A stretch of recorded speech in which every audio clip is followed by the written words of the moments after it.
இங்கே தான் வந்து நம்முடைய முன்னோர்களுக்கு தர்ப்பணம் கொடுக்கக்கூடிய நிகழ்வு நடக்கும். இந்த அக்னி தீர்த்தம்னு சொல்லக்கூடிய கடலில் குளிச்சுட்டு இங்கே வந்து தர்ப்பணம் கொடுப்பாங்க.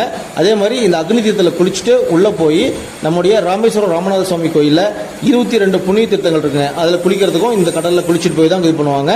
வெறும் 25 ரூபா கொடுத்தோம்னா போதும். நம்ம 22 புண்ணிய தீர்த்தங்களையும் ராமேஸ்வரம் கோயிலில் ராமநாத சுவாமி தரிசனம் பண்ணுறதுக்கு முன்னாடி நீராடிடலாம். அப்புறம் வந்து நம்ம ட்ரெஸ் சேஞ்செலாம் பண்ணிட்டு போய் ராமேஸ்வரத்தில் 100 ரூபா தரிசன டோக்கன், 200 தரிசன டோக்கன் இருக்குங்க. அப்போ ஃப்ரீ தரிசனம் இருக்கு.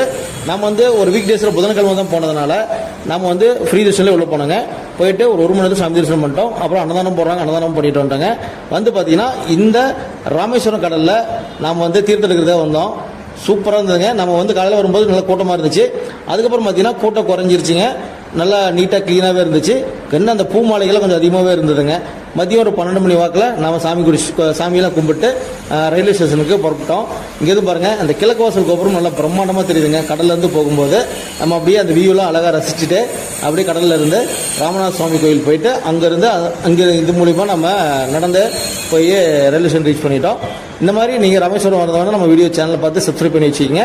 இன்ஸ்டாகிராம், ஃபேஸ்புக்கில் வீடியோ பார்த்துட்டீங்கன்னா மறக்காம நம்ம சேனல் ஃபாலோ பண்ணிக்கங்க. தேங்க்ஸ்.